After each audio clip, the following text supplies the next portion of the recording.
A roll call. Commissioner Bunting, Here. Commissioner Gay, Here. Commissioner Owens, Here. Commissioner Smith, Here. Commissioner Bailey is in Florida today. Would you like to give the invocation? Yes. All right. I didn't say something. Bow your heads, please. Your Heavenly Father, we come before you again with a meeting. Please be with us, guide us. You're so good to us. In Jesus Christ's name, amen. Stand for the pledge of allegiance. Pledge allegiance to the flag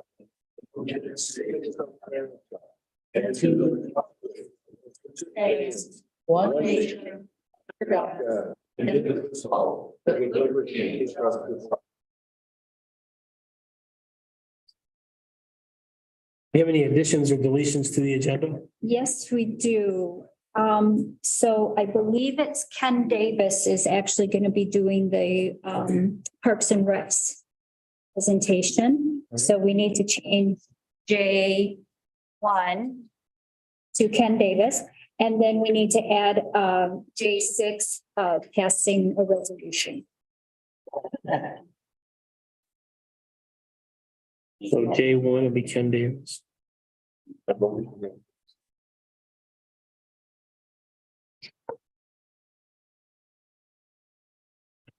have a motion to approve the agenda for the corrections. So move. For support. There's support, Jan.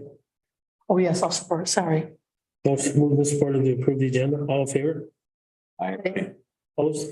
Motion carries. Brief public comment. Anybody online? Matt? Is Matt online? Just headed back to his. Oh, was he? I'll see you, man. Okay. Consideration of the consent calendar. Does anybody want anything pulled out of that?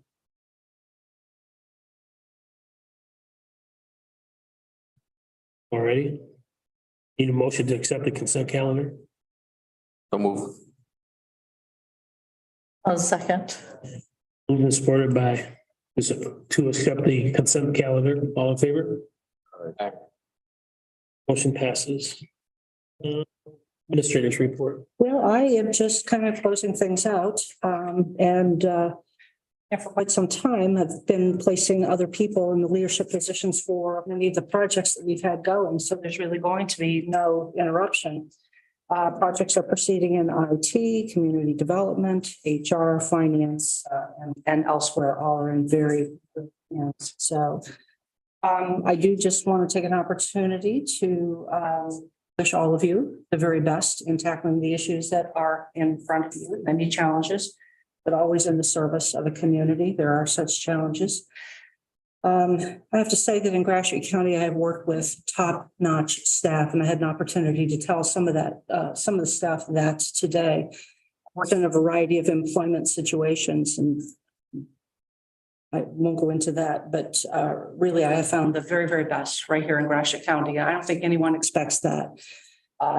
Just this place that you pass through as you're driving up or down 127, but this place is filled with talent and community-minded people and public servants. And your staff are top-notch. So I urge you that I will tell you they are worthy of your appreciation and respect. And I know you'll keep that in mind. Also, this place is filled with community-minded people. I've built many wonderful relationships here, and it is together that we've been able to do good things for Gratiot County and the other entities. I've had a varied portfolio. I've gone from in a single day talking about and meeting about wind turbine taxation, and then an airport, and then an abandoned body in the morgue. It's just been such a variety, and it's been certainly very satisfying and enough to keep me from getting bored for quite some time. So in closing, I want to just say that this is just a perfect way to close out a career. You just can't ask for anything better. And I'm very grateful to all of you. And I'm just going to say thank you. So that's all I have. Thank you. Commissioners, what's the topic? Commissioner report. Was that- Oh, that's just the IT monthly report. Okay, that's, Doesn't need to be. Okay. commissioners reports. Yeah. I attended the Emerson Township meeting last Monday, a week ago yesterday. And it was quite informative. They talked about they have two cemeteries, Emerson Township, and they talked about that, and they talked about a few other things. Ready? Yeah. I went to St. Louis meeting, and I also went to MMR meeting, kind of. I was supposed to Zoom in, and unfortunately, I couldn't get into the password. So I was kind of in it and kind of out of it. Being that I'm the secretary and write the minutes, it was kind of hard. Brent wrote the minutes for me and sent them to me, and hopefully we will meet at the next meeting. We meet 4 times a year. And so, and usually we meet out at the 911 meeting, out at the 911 building. But because of, just, I think we had that bad weather coming on. I think that's kind of what started it. So other than that, that was it. Well, I was on the Zoom call. Maybe that's why you weren't on the, get me on, but good meeting. Did you see him? Yes, Okay. I could hear him. I attended a Greater Gratiot meeting via Zoom call, and seems like things are rolling along there throughout our county. Seems to be pretty good. I think maybe Eric's gonna bring some stuff was there discussed there. So, alrighty. Consideration of new business, Mr. Davis.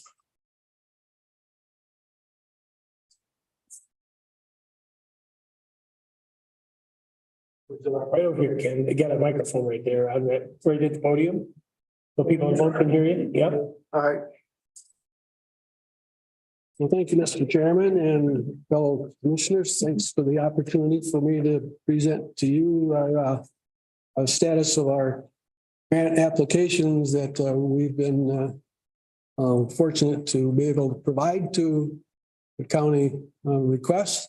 I don't know, I'm sure you know the history of our program, but we had one application last year, so that made it pretty easy to decide whether, how to handle that. But this year we have 2 applications, so it was a challenge for myself and my committee members. Helen Soderberg is here, and I don't see Dave Justin, but he was also part of my committee to review the applications and make a representation to the total Parks and Recreation committee to determine and approve the request.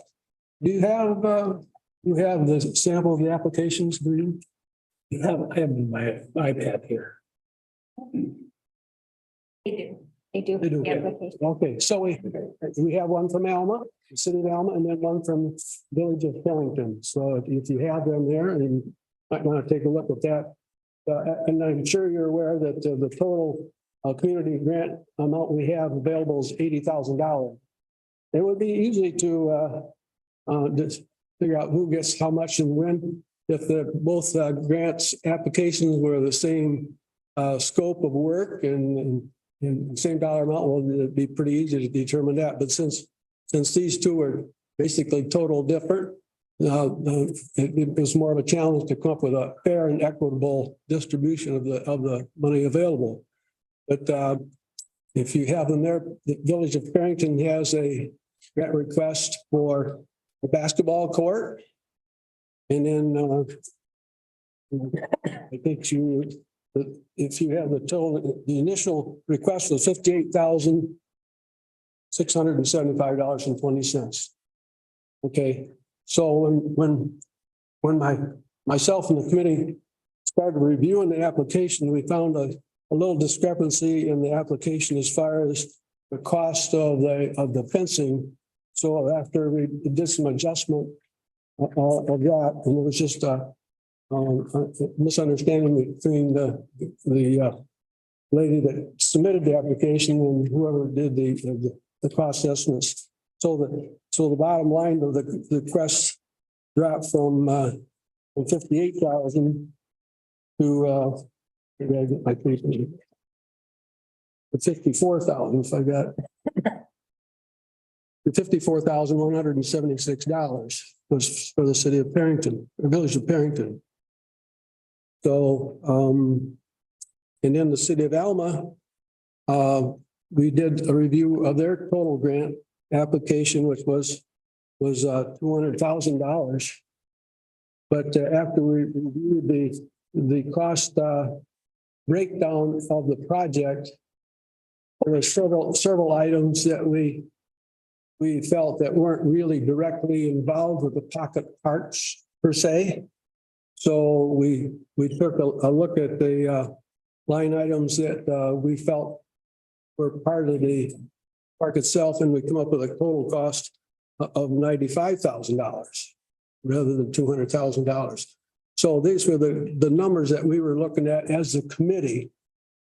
And so in simple terms, I guess how we came up with distribution of the money, as I don't know if you're aware that our guidelines for the grant has a minimum match from the applicant of 25%. So when I don't know if you have do you have the breakdown of the two applications? I don't know if you have that or not. And I don't think they have that. Okay. All right. Well, I'll try to explain it to you the best I can. So what we did, I took 25% of both grant applications. And for example, the 25% of Perrington's 54,000 ended up with a grant amount of $13,500 some odd dollars. So taking the grant to that amount from the base amount, that would require them or the grant to be $40,600. And the city of Alma is 95,000. We did the same calculation, 25%. So that the match for them would have been almost 24,000. And doing in addition to subtraction there, that would have a grant amount of 71,000 for them. Well, 71 from 40,000 is 111,000. So we didn't have that much money, obviously, to look at. So what we did then, we said, well, let's look at a 50% match. And we did that. So I took a 50% match of both Perrington and the city of Alma. And so back to Perrington, the 50% match of the 54,000 was roughly $27,000 for the match and $27,000 for the grant. And then we did the same thing with the city of Alma, 95,000, 50% would be $47,500 for the match and the grant. Totaling these two would be a little less than $80,000. So with just basically, I just kind of made it simple math and rounded both. I rounded Perrington's up to 30,000 in the city of Alma to 50,000, which equals our $80,000. So in simple terms, that's how I come up with the dollar amount that we recommend to provide to the grant efforts. So I guess if somebody have any questions, I'll be glad to try to help you out. Well, it sounds like you did a lot of due diligence on it. I'm on that committee. I haven't made a meeting, but Well, we did actually, and we did, like I said, Helen and Dave, we met a couple different times. We actually, sat down and tried to evaluate best we could to come up with a fair and equitable amount. And that's in simple terms what we did. I guess we need a motion from me or something to be from us, I think. What's the East Superior Street Packet Park? What will it be like, the park? Well, I guess you don't have you probably don't have the map, but the alleyway between, okay, the alleyway between the Strand Theater and on the east side. And then help me out, who's on the west side? Creative Arts. Yeah, okay, that alleyway right there is the actual proposed pocket park. Pardon? It's the pocket park. Yes. Little alley. They're still here. The little alley. Oh, yes, sir. Yes. Now, the 80,000, that was money that was granted before. Last year we did, yes. Okay. But that was, if you recall, it was for the pickleball courts in the city of Ithaca. I wasn't here last. Okay, no, okay. Yeah, there's only one application, and so they did that at the senior center, no, they did pickleball courts at the city, that's kept put them. So we really need a motion to, if any other questions of Ken or the committee, there's Pete's here, some of those guys. We need a motion to approve the recommendation So moved. Second, of $30,000 to Parrington and $50,000 to City of Allen. Yeah. Been moved and supported, the 50,000 was Alma. 30,000 the Village of Parrington, Pardon? Village of Parrington, 30,000. Okay, have that backwards. Alma. I can't. We'll have a roll call vote on this.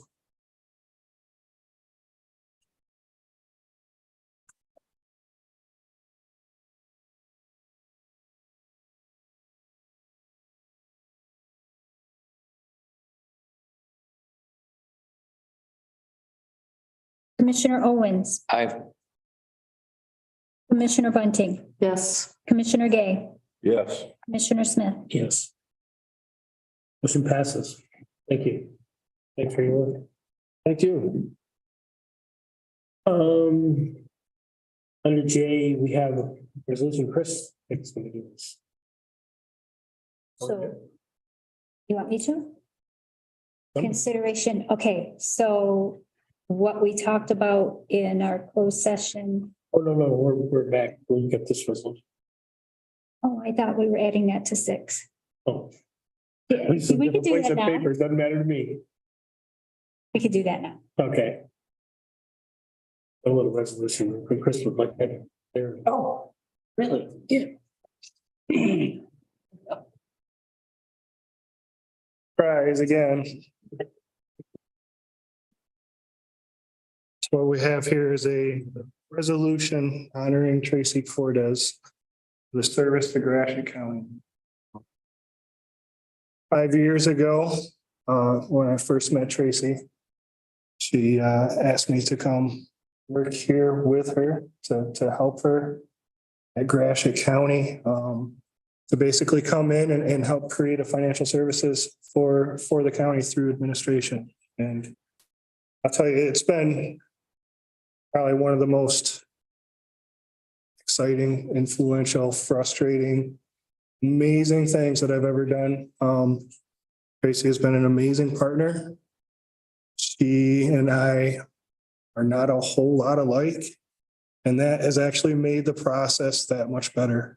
Being able to work with somebody who views things different than you, approaches things different than you. I want to thank you. Thank you. You will probably be the most influential person during my career. Sorry. So without further ado. Whereas Administrator Tracy Cordes has created structure and brought professionalism to the county departments through recruitments, policy writing and enforcement and transparency.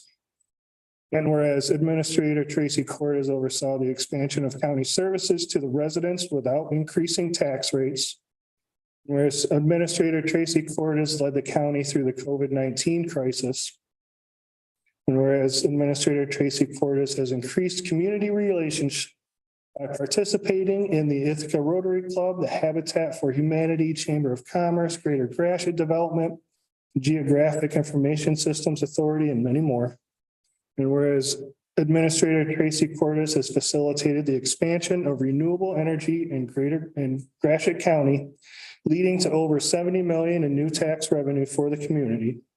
And whereas Administrator Tracy Cordes helped lead the legislative committee Michigan Renewable Energy Collaborative, known as MREC, as they came to terms in the statewide turbine depreciation lawsuit, saving local municipalities across the state millions of dollars.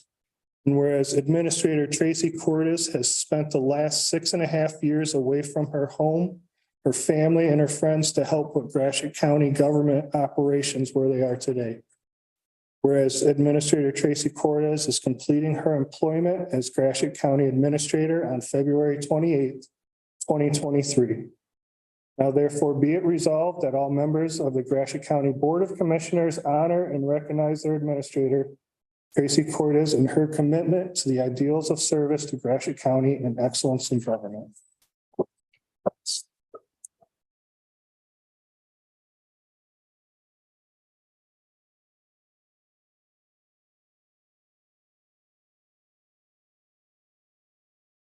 Thank you so much. Like a speech or anything you want under 5 minutes? I can do a speech in under 5 minutes. Okay, that's true. I've been to some of those meetings, that's right. Yeah. As most of you know, we met in the executive session on replacing Tracy. And so at this time, I need a motion for consideration what we spoke about in the executive session to interview candidates 4, 5, 11, and 14. A motion. Support. Moved and supported to interview these candidates. All in favor? Aye. Aye. Also, we need a consideration to set an interview date and times. We're looking at March 7th. 10 for one of them, 11 for one of them. We're gonna have a lunch break and then 1 for one and 2 for, we're gonna do it all day on March 7th. I motion. Support. Moved and supported to do these on March 7th at 10, 11, 1, and 2. All in favor? Aye. Motion carried. Yes. Opioid mitigation. Yeah, Matt, are you able to pull up the PowerPoint? Yeah, let me get that switched over for you. Sure. I'll move out here.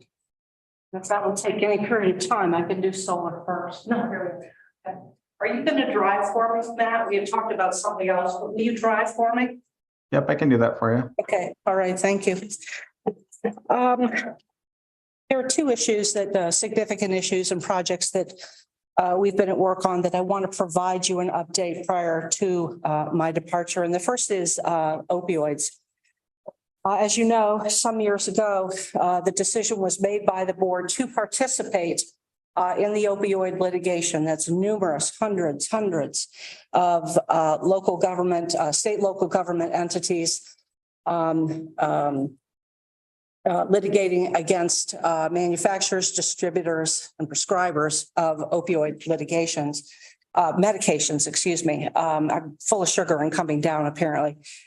Knowing about the harm and the addictive properties of these substances. So this board decided to join in that at no cost to the county at all. But we'll go to the first slide then, Matt. The overarching, are you able to eliminate that bar? There we go. The overarching issue in these cases, and there are also many defendants. But overall, it's that these substances were manufactured, distributed, and prescribed. Although entities knew, the manufacturers, distributors, and so forth, knew the risks of harm, knew the addictive properties and the dangerous properties of these medications. And defendants, as I said, many of them, but they include drug manufacturers and distributors, and including some names that are very familiar to you, like Johnson & Johnson, Walgreens, CVS, and others that I'll mention in a moment. So moving on then. The harms that have been directly attributable to opioids just here in Michigan, and these are 2021 numbers. So there's another year that is not included in these numbers, but there have been over 300 deaths attributed to opioids in the state of Michigan through year 2021. Over 31,000 non-fatal visits to emergency rooms attributable to overdoses. Additional costs to law enforcement, including right here in Gratiot County, both through occupying jail beds, calls by our law enforcement attributable to these entities and so forth. And were you carrying Narcan before? Yeah. So, and you're carrying it now? Yeah. So it's carrying Narcan routinely to address these kinds of things. And then we just can't possibly measure the costs to people, to families, to our economy, to society, to kids, frankly, being in homes where there is addiction. So lots of harm. So the response to all of this manufacture, distribution, prescription, and so forth, causing so much harm. There were lawsuits that were filed on behalf of communities all over the country. This includes Gratiot County as a result of the harms. I counted on my fingers and toes, and I count that there are about 265 Michigan counties, cities, and townships participating in this litigation. Understand, though, that this isn't just Michigan, this is nationwide. But again, we have counties, cities, and townships in Michigan participating. A few of the cases, and there are many, went to trial nationally. And overall, we as plaintiffs had pretty good results. There was a case out west and then one more in the heartland. There are pretty positive results for plaintiffs, which of course there's nothing that'll get you to the table to talk settlement with big drug companies than to get positive results at trial. So indeed, there have been settlement discussions underway, and even that process, I'm leaving so much out. I'm just bouncing along the top for you. But even the process for talking settlement with so many plaintiffs, so many defendants, and so many cases has required some real work. So these settlement discussions have been happening nationally, which we'll see on the next slide. But there have been some real results, and I've been bringing some information to you gradually, but we can expect $7.7 billion to be paid by Purdue Pharma and Mallinckrodt. Now, those cases have settled, but they have both entered bankruptcy proceedings. So it is expected, though, that as a part of that bankruptcy settlement, that those entities will pay into an opioid trust account that then will be distributed. And again, that's expected to be in the ballpark of $7.7 billion with a B dollars. There are expected settlements with CVS, Walgreens, and Walmart, and that is expected to generate $13.8 billion, and then over $7 billion in settlements with Teva, Allergan, and Endo. So this is big money. Again, I want to keep emphasizing not just Gratiot County, not just the state of Michigan, but nationally. But we can let's go to the next. Yeah, there have been settlement discussions actually completed. And I had reported to you about this previously. You see some distributors up there. You see a manufacturer. Settlements are completed. And as a part of those settlements, the state of Michigan is to receive $776 million over 18 years. So it's not going to drop into the state's account tonight or tomorrow, but it's over a period of 18 years. And the way that's being parceled out is approximately 50% of that amount will go to the state, and approximately 50% will go to the county and the local governments here in Michigan. Now, there's a 5-page list of all of the Michigan entities involved in this litigation and the percentages that have been carved out by a rather complicated formula about which entity is going to receive how much of this funding. And you can see less than 1%, about 0.35% of those amounts will come to Gratiot County. Doesn't sound like much, does it? Doesn't sound like much, but there's a good number. There's a good number. I'd been reporting to you that payments were expected in December, and then they were expected in April, and then they were expected in September. Well, second week of February, we did finally receive our first payment. That's in the amount of almost $158,000. So that 0.35%, I mean, it's going to be real dollars for Gratiot County. So a bit of good news there, You know, there was an awful lot of work up front. There was a lot of discovery that we needed to prepare and submit to our attorneys. And a real shout out to Tracy McCune, who's now up in the Register of Deeds office. There was a very capable person. She was working in equalization department at the time, but incredibly capable. I said, Tracy, just come and help me. And so we were gathering documents and talking to people all over the community, showing the losses to Gratiot County.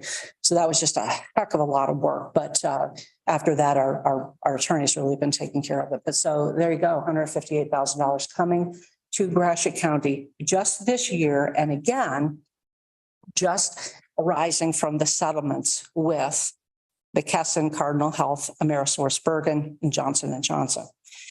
Again, I've talked to you about all of the others that are expected to settle, and there will be additional funds coming from that. So you can see this is thousands of dollars of good news now and in the future.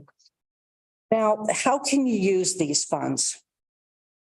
First of all, I want you to know we've been very used to talking about ARP, a lot of money there, and what are the requirements and so forth. There's no deadline for using these funds.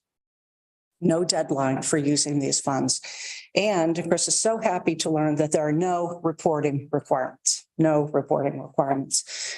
But there will be surveys from all kinds of entities, feds, state, universities wanting to gather data about how these funds are being used. And your next administrator will make a decision about how that's to be done. I certainly always urge participation in data gathering efforts, because we all benefit from that. And Chris, I'm not sure how this might get handled in an audit, if we might want to have that fund audited separately. But so again, no reporting necessarily, but there will be certainly some tracking and monitoring of those funds. So how can we use them? Very generally, prevention, treatment, support to our first responders, training, research. Those are very broad categories. So, and just an awful lot of good can be done with that. On the next slide, I'm showing you there's a report that was issued by John Hopkins Bloomberg School of Public Health, and they offered, I think there's 9 of them there, evidence-based strategies. They've studied it, and these are the things that really will get to the heart of dealing with the ravages of opioids in our communities. And I don't need to read them all, but it's, just expanding services. They're certainly expanding services to women during pregnancy and those postpartum periods. Neonatal opioid withdrawal syndrome. Sadly, we're seeing some of that. Bringing treatment to jails and prisons. If we were to find a way, want to do that, think that that's appropriate in our jail, that is considered to be really quite effective. And then, of course, your education, the various programming that we do to try to prevent these tragedies in the first place. And then, of course, if you were to decide that you wanted to do your own data collection and research efforts, you could do that. But again, my suggesting that you participate in those efforts, it helps everyone and the reason we know that these strategies are most effective is because of the research that has been done. So there's money that has come. There's more money coming. There's a fair amount of guidance that is out there. But I'm going to offer you my entreaty, my soft suggestion, no, my plea to you. And that is, take your time. Take your time. We've already had people kind of lining up at the door saying, we'd like this. We'd like funding for this and this and this. And all of them are worthwhile and meritorious. All of them are working to address the need. But take your time in figuring out exactly what you want your guiding principles to be in doing this. Recommendations are that you put together a group from the community, the mental health folks, the health folks, the law enforcement folks, and others to together talk about the needs and how, rather than competing against one another, they can be collaborating with one another in determining how these funds might be allocated. Toward that end, I certainly recommend that you wait a year. Let the money build up a little bit. Let it build up a little bit. Because $158,000 is, it's real money, but when you start talking program efforts, it goes pretty quickly, or the soup gets pretty thin when you're trying to spread it out amongst a variety of entities doing the very good work that they do. But also have a plan. And again, include others in your planning process. And overall, get help. There are a lot of resources out there. MAC, Michigan Association of Counties, has a lot of great stuff on their website. They have a toolkit for offering suggestions. First of all, an overview of all of this, but suggestions about how to proceed in distributing your funding and identifying your needs. Also, just reaching out to colleagues. I've mentioned before that I think that managers from the area get together for lunch, usually up in Mount Pleasant once a month. And it's a great opportunity. We just get together and we ask, what are you doing about this, that, and the other thing? And that is of amazing, considerable value. So continuing to have your administrator participate in those kinds of just information sharing. So please take your time, have a plan, and get help. Michigan Association of Counties actually has hired a staff person to work on nothing but this. So there's a lot. And again, I hope you found this to be somewhat useful to you. Again, I've really skimmed over the top. There's just so many details, and it's really quite difficult to dig in and really come to understand all of this. I'm hoping that by some of these briefings and updates that I'm leaving behind, and it'll be in my system, that will help your next administrator to kind of get up to speed a little bit more quickly on this. So questions? Good. Thank you, Matt. Appreciate it. I'll just spin right into solar, Mr. Chair, if we're ready for that. Just a very brief update on solar. I know I've been beating to death this idea of developing a solar array out on the closed landfill in Bethany Township. The county has responsibility for that thing, the monitoring and the maintenance of that site. And we spend a whole bunch of money every year conducting those activities, and have certainly looked for a way to generate some kind of funding that might help to defray some of the costs that are associated with those activities. Over 4 or 5 years, I had issued 2 requests for proposals seeking interest from any solar developer that I could find that might have interest in developing, creating the solar arrays or the solar park out there. And no responses either time. Zero. The time just was not right. These projects were not penciling out.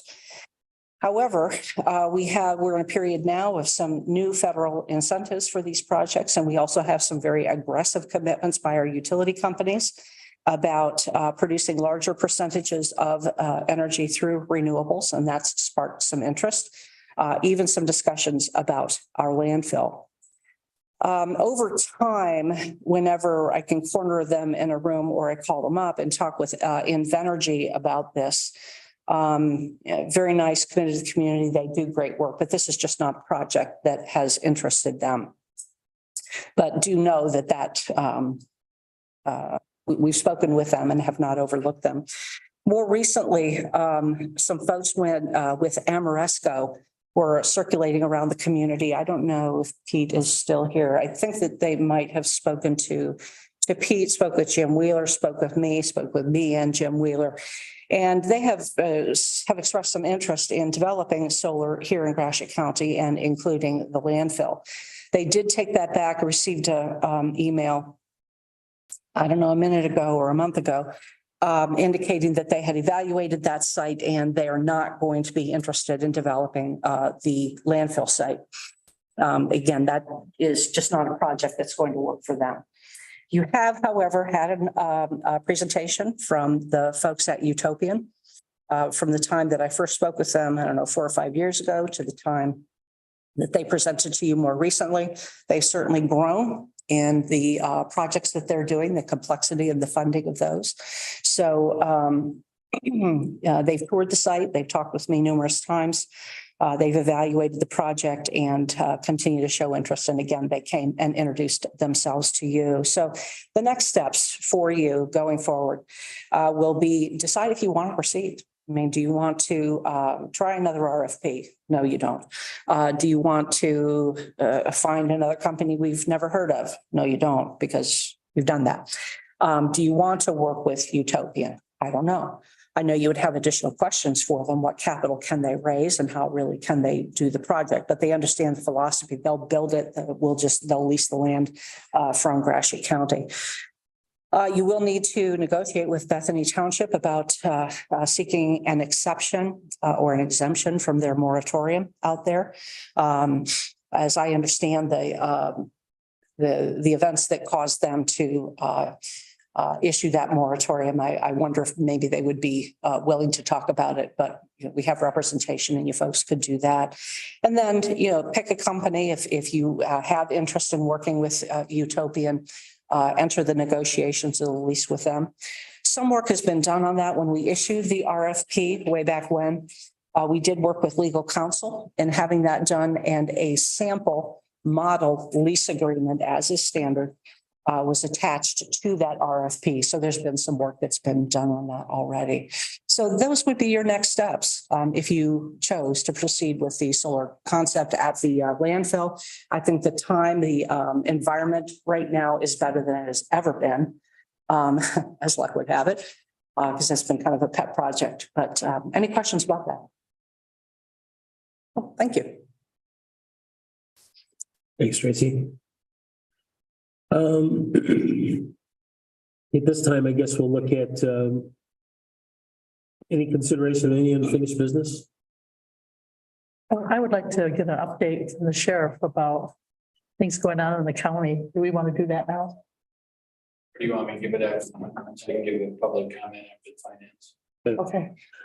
At this time, we need a motion to recess into our finance meeting. So move. I'll second that. Move supported, recess into finance meeting, all in favor? Aye. No, the finance meeting. Our finance chair is in Florida. So I guess we're gonna call in Chris to get started here.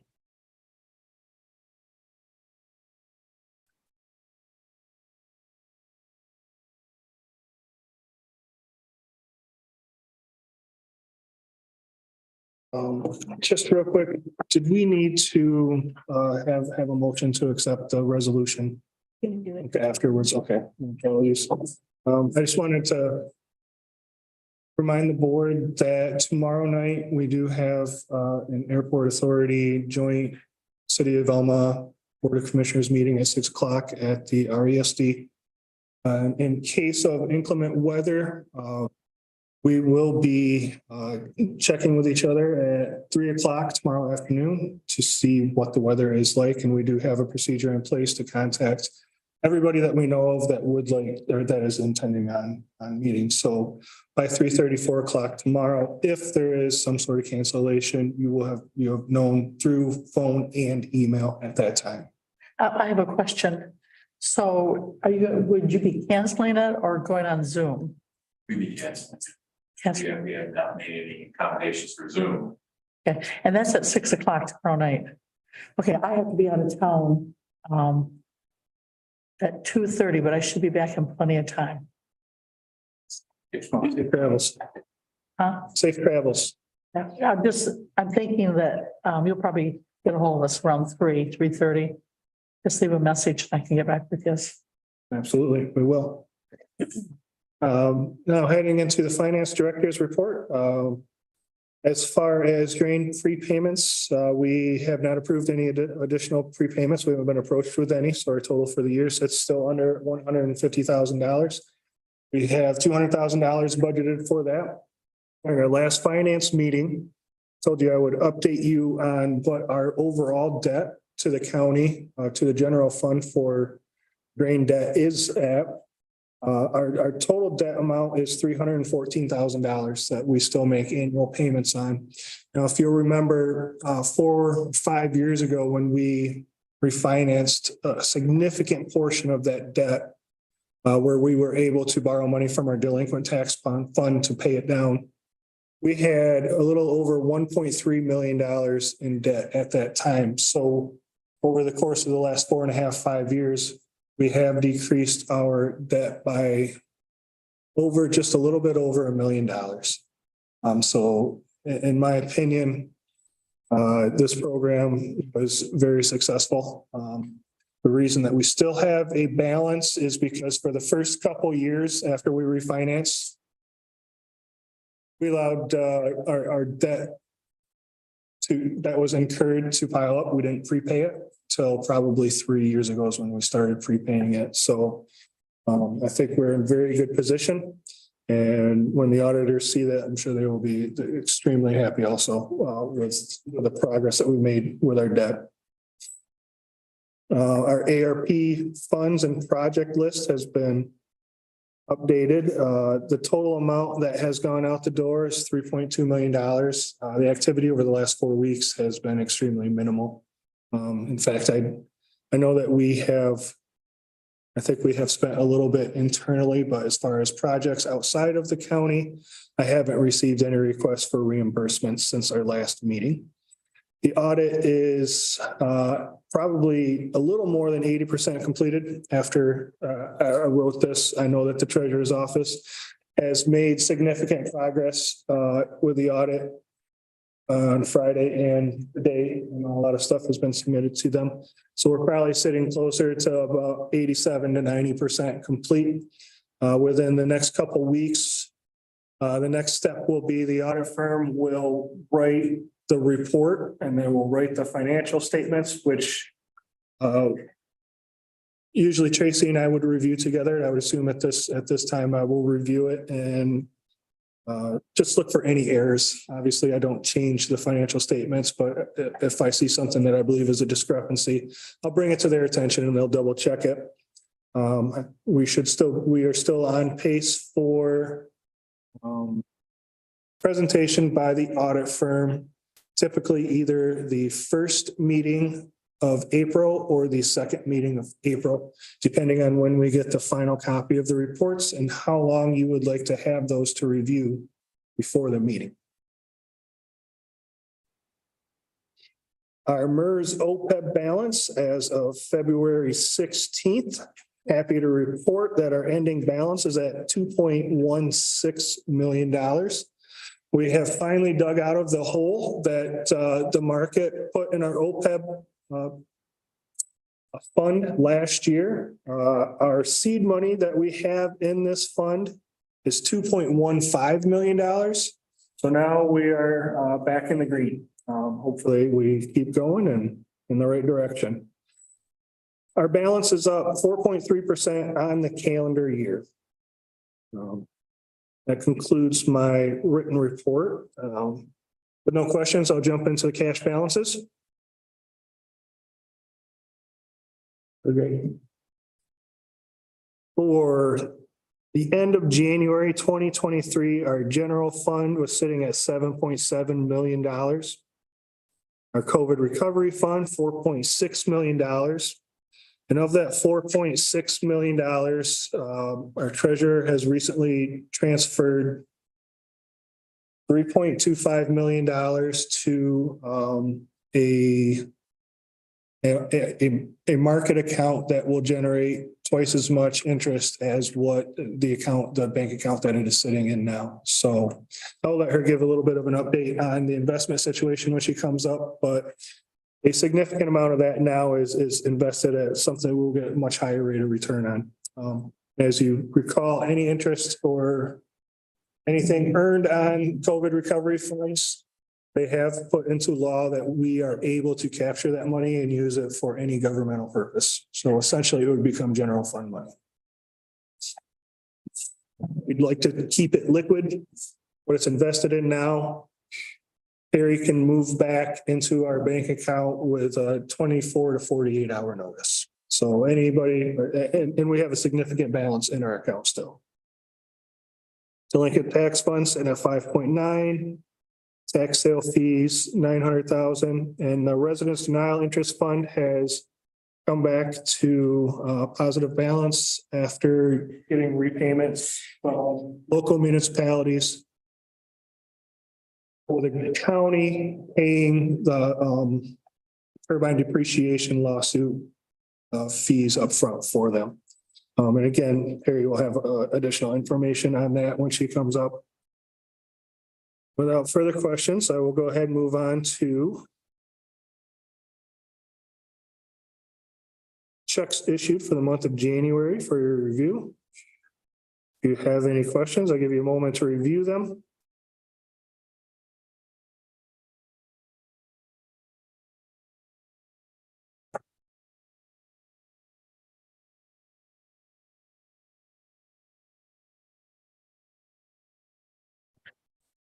Chris, I can't think of the name of it.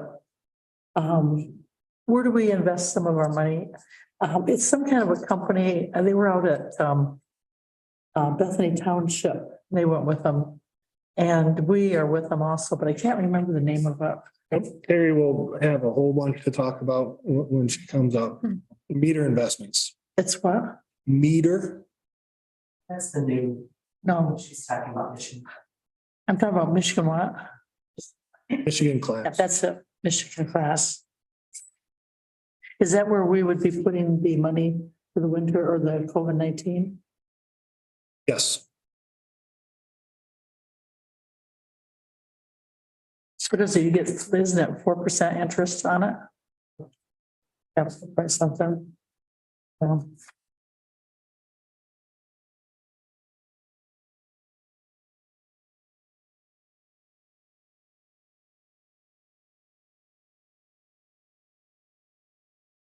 Without any further questions on the bills, Checks look good.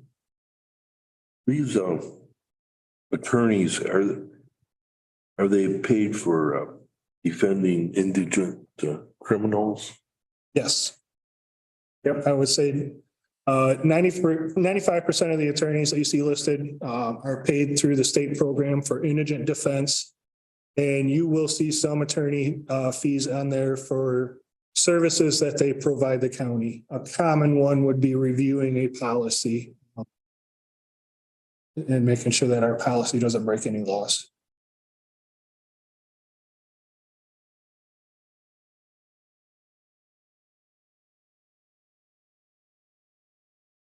Anybody have any questions on the checks? Chris? All right, I will then move on to the revenue and expenditure reports for each of the county funds. I'll give you a moment to review that and ask any questions. I did not have anything that stood out to me as extraordinary when I put it together and reviewed it with the finance chairman.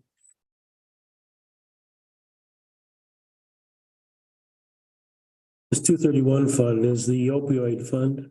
That's correct. Yeah, I see it at 25 and just not with the 150 or whatever. Where did the 25 come from? The 25,000 was the budgeted amount. Oh, I see.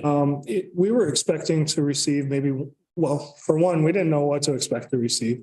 But we received multiple years worth of payments when we were planning on receiving 1 year of payments. So as far as figuring out exactly how this is going to flow through to us in the future, there's still some work that needs to be done, and I would not be surprised if those questions would go unanswered when we do ask the right people those.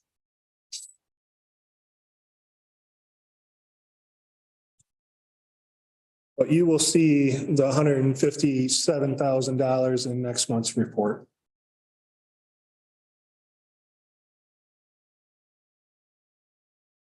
Maybe even more than that. We get our other check. What's friend of the court? I've heard of that. Like, yeah. Friend of the court deals with child support and with custody issues.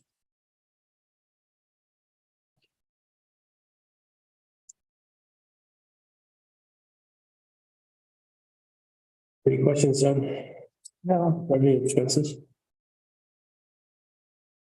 Without any other questions, that concludes my report. I will hand it off to the treasurer.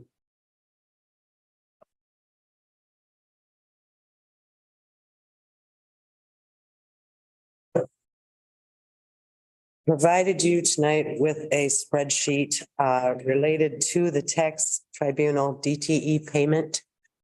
As Chris indicated, we paid that money out to DTE and then to be reimbursed by the units that it came from. This are you talking about the 48,000?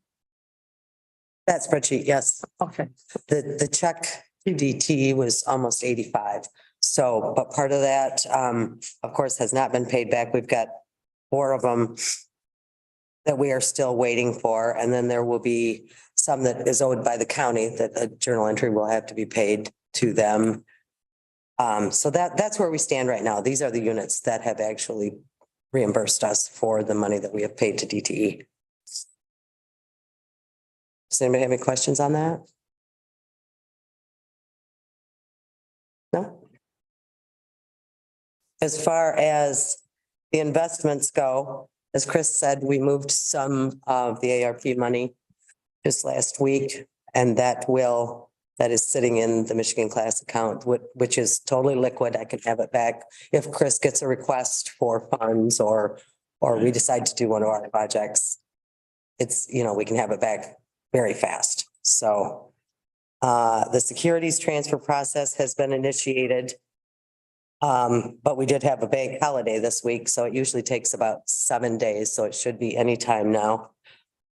We've confirmed that we will need second custody accounts for both general funds and the DTR funds. That's separate from the securities so that we can, this will allow us to maximize the amount we are able to invest without compromising the investment strategies of the core funds, which is about 80%.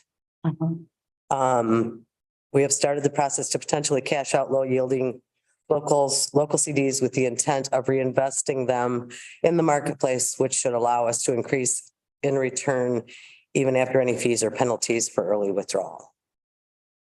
So that's where we stand on the investments and that process. Any questions on that? Or anything else that I have submitted?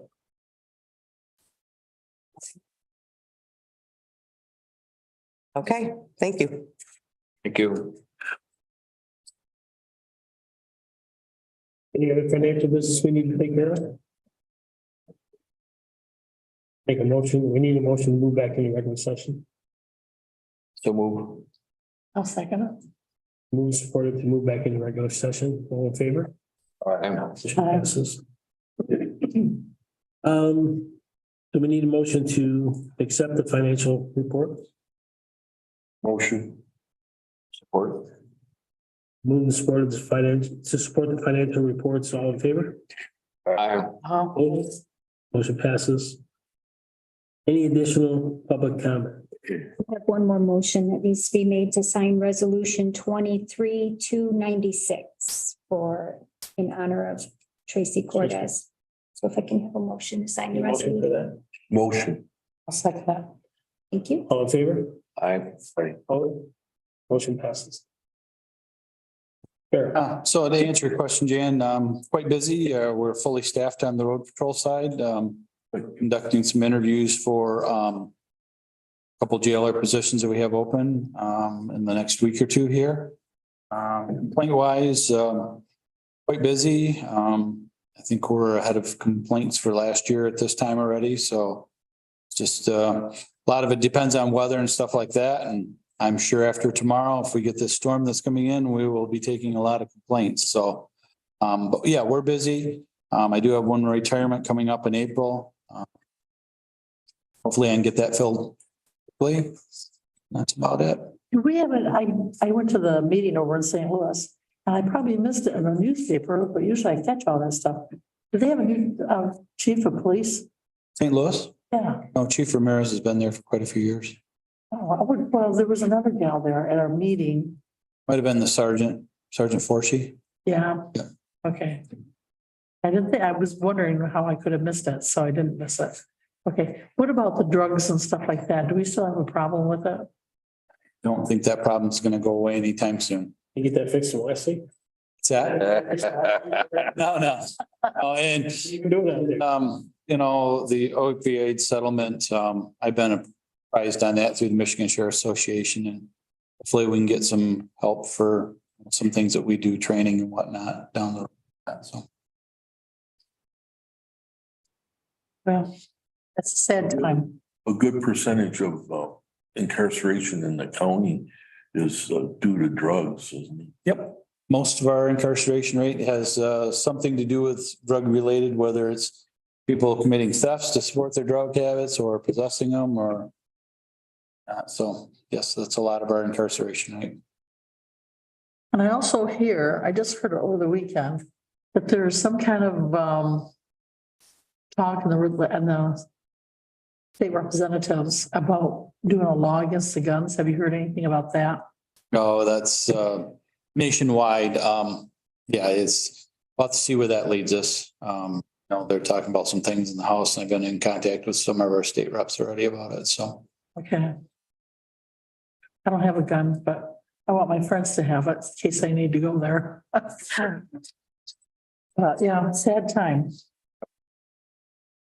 That's it. Any other public comment? Thank you, Mike. I would like to make a comment. I would like to put out that I'm a peer pro for the schools, as I've told a lot of people. And if you know of anybody that would like to work even part-time at the schools, and mostly it's for the little kids. It's Loose Road, and I'm sure Carrie now would love it too. It takes more parapros because they're little, they don't know right from wrong. And they're constantly short. I'm working just every day, just about. I have to take some time off just because to catch up. But and it can be, I'm 72. So it can be, you don't have to be a 20, 30-year-old. They've had a lot of young people and they didn't last very long. I don't know. I can't even say why they leave. But we're losing teachers, we're losing parapros, and there's lots of jobs, cafeteria, library, just all over the place. So if you know of anybody, have them get a hold of me, and they can get a hold of our Alma schools.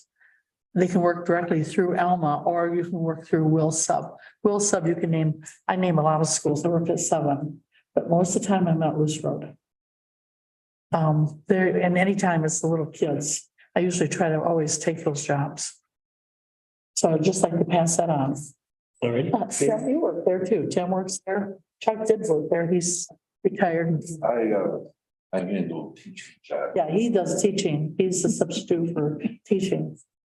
We have a lot, they're teachers, and if they don't need a teacher, then they bring them in as a parapro. A lot of the gals, they bring in parapros, even though they've got the teaching qualifications. Anything else? Any motion to adjourn? Motion. That may be a second nice job for you. Jim? Give you something to do now that you're retired. Maybe I'll go use my law degree. All right. All right, thank you. Thank you. Thank you.